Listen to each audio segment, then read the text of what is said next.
The core premise of modern relationship dynamics, often hidden beneath layers of romantic ideology, is the battle for control, a battle the average man is unknowingly losing.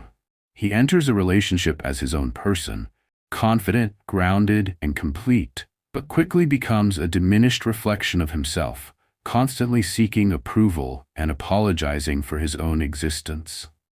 The woman's weapon in this battle is the shit test, and the man's weakness is his fear of loss.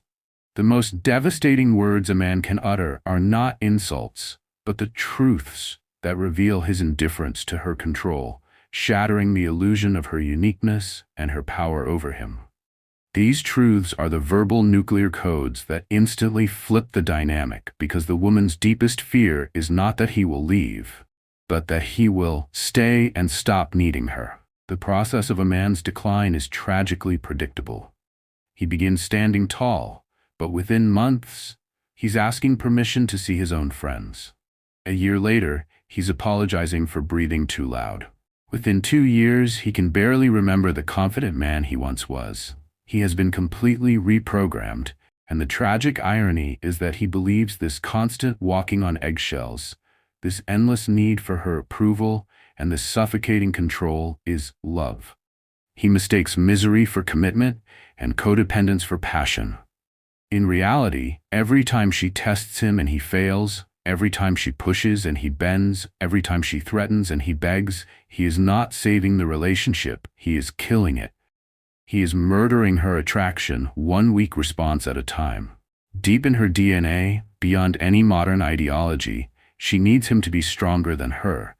And every time he proves he is not, a little piece of her love and respect dies.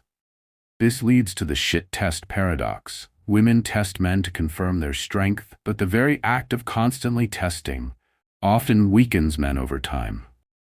It is a constant process of erosion. Each test takes away a small piece of his backbone until all that is left is a hollow shell that automatically says, "Yes, dear." And the kicker is, she hates him for it. She hates that he became weak, even though her tests created his weakness. She hates what he has become, even though she created the conditions for his collapse.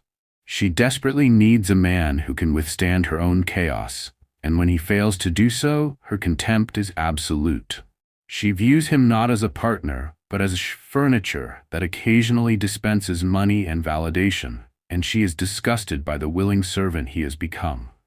To break this cycle, a man must weaponize the truth, not out of malice, but out of necessity and self-respect. The words and actions women fear most are those that challenge her most cherished illusions, her uniqueness, her indispensability, and her control. The first phrase that absolutely devastates the female ego is telling her, in a calm, matter-of-fact way, that she is ordinary. This must not be done in anger, but as a simple, detached observation. The phrase is, "When we met, I thought you were different, special, but you're just like every other woman I've known. Same insecurities, same games, same drama. You're completely predictable." The reason this cuts so deeply is that every woman believes she is the exception. She is not like other girls. She is the unique one who will finally be different in his life. When a man casually informs her that she is just another actress playing the same tired role from the same script, something fundamental breaks in her self-perception. He has held up a mirror and shown her that she is not the star of her own movie. She is just an extra in everyone else's. Her predictability is the ultimate indictment of her perceived specialness, rendering her emotional manipulations entirely transparent and ineffective. The second, and perhaps powerful, weapon is showing complete indifference to her leaving. Every threat she makes, to walk out, to take a break, to see other people, is based on one rock-solid assumption, that you are terrified of losing her. When she threatens to walk out, you hold the door open. When she says she needs space, you say, "Oh, take all the time you need. I've got plans anyway." When she mentions her ex is texting her, you reply, "That's nice. Maybe you two can work things out." The moment you show not just acceptance, but a preference for her potential absence, her entire reality crumbles. Her royal flush turns out to be a worthless bluff, because you weren't even playing the game she thought you were. When a woman, using the classic manipulation, says, "I think we should see other people," the weak man begs. The powerful man smiles and says, "I think that's a brilliant idea. In fact, there's someone I've been wanting to ask out. Thanks for making this easy." This destroys the test because the expected reaction is fear and panic. The unexpected reaction is relief and genuine excitement for the alternative.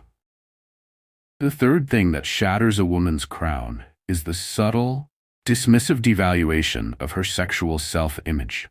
Every woman believes her sexuality is her ultimate superpower, the ace up her sleeve that makes her irreplaceable. When a man casually, almost dismissively, indicates that sexually she is nothing special, just average, perhaps even below, the psychological impact is massive. The statement is a simple observation, devoid of anger or cruelty. Honestly, the physical part of our relationship has always been just okay. I've had much more passionate connections, but that's fine.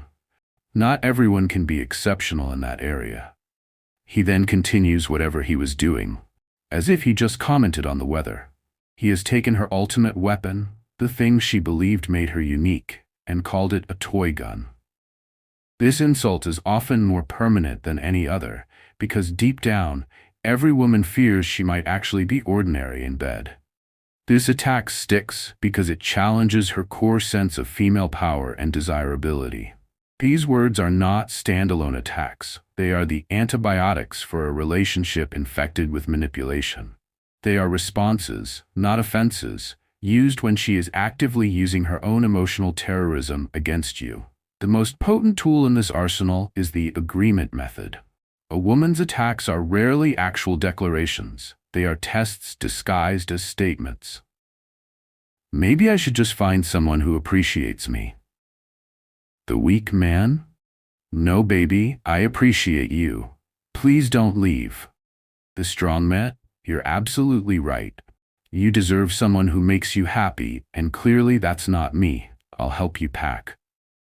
She says, "You're not a real man." You're right. A real man wouldn't tolerate this behavior. Thanks for pointing that out. She says, "The spark is gone." The strong man. I've been feeling the same way. We should probably end this before we waste more of each other's time. When you agree instead of defending, you break the entire framework of the test. Her punch lands on empty air, and she falls face first into her own momentum. This works because women are not seeking an apology or a defense. They are seeking resistance. When you remove the resistance, you remove the game. This indifference must extend beyond words to behavior. When she leaves, expecting you to fall apart, the man must thrive. He doesn't chase, call, or send paragraphs of self-pity. Instead, he lives, and he lives better. He pursues the hobbies she called a waste of time and sees the friends she called bad influences. Her absence, which she expected to be his punishment, becomes his vacation. She thought she was the sun in his solar system. She realizes she was just the clouds blocking his light. This creates an existential crisis for her, because her self-worth was built on being essential to his happiness, and he just proved that she was, in fact, preventing it. Her desperate attempts to regain control, the emergency calls, the unnecessary visits to pick up forgotten items, will follow every single time, because they only value what they might lose and only respect what doesn't need them. To truly master this, a man must understand the psychological reality of his partner. Women are playing a game they don't even know they're playing. Their manipulation is not calculated. It is instinctive, like a bird building a nest. They create emotional traps not because they are evil, but because it is their nature. But unlike a scorpion that stings to kill, women secretly want you to avoid the sting.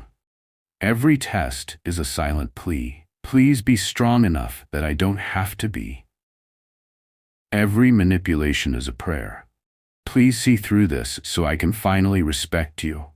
Psychological studies show that when men maintain emotional stability during female emotional outbursts, the women's stress hormones actually decrease faster than when men try to comfort them.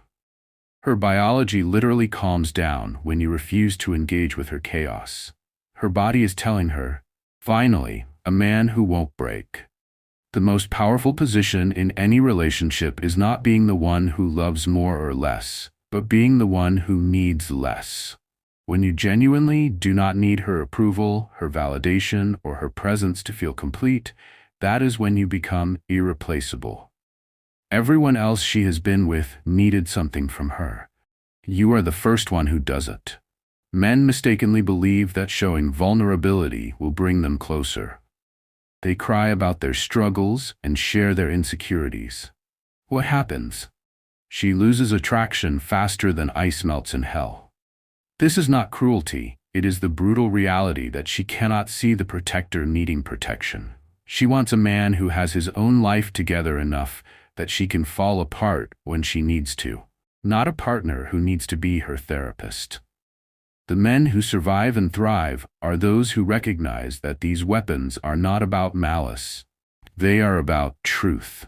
When you say she is replaceable, you are telling the truth. There are billions of women on the planet. When you show you don't fear loss, you are being honest. Why would you fear losing someone who actively makes your life worse? When you say you're happier without the drama, you are acknowledging reality. Most men have been brainwashed by cultural narratives to believe that suffering equals love, and that a relationship must be constant hard work and endless sacrifice. The truth is, a relationship with the right person is easy. It flows. It adds to your life instead of subtracting from it. When you refuse to play the games, when you knock off the crown, and when you stand up and reclaim your backbone, you are not just saving yourself. You are saving her from herself, from the monster that unlimited control creates, and from the misery of being with a man she cannot respect. The ultimate choice is simple. You can keep living in fear, walking on eggshells, and shrinking yourself to fit under her ever-growing crown, or you can speak the words she fears but needs to hear. You can show the indifference she dreads but secretly craves. You can become the man she tests you to be, instead of the boy who fails every test. Every woman's biggest fear is not that you'll leave her. It is that you'll stay but stop needing her. That you'll be there physically but gone emotionally. That you'll look at her and feel nothing, not anger, not hate, not love, just nothing. Because that is when she knows her power is truly gone. That is when the crown doesn't just fall off, it ceases to exist. The final mandate for the man who wants to reclaim his life is to use these words and actions wisely.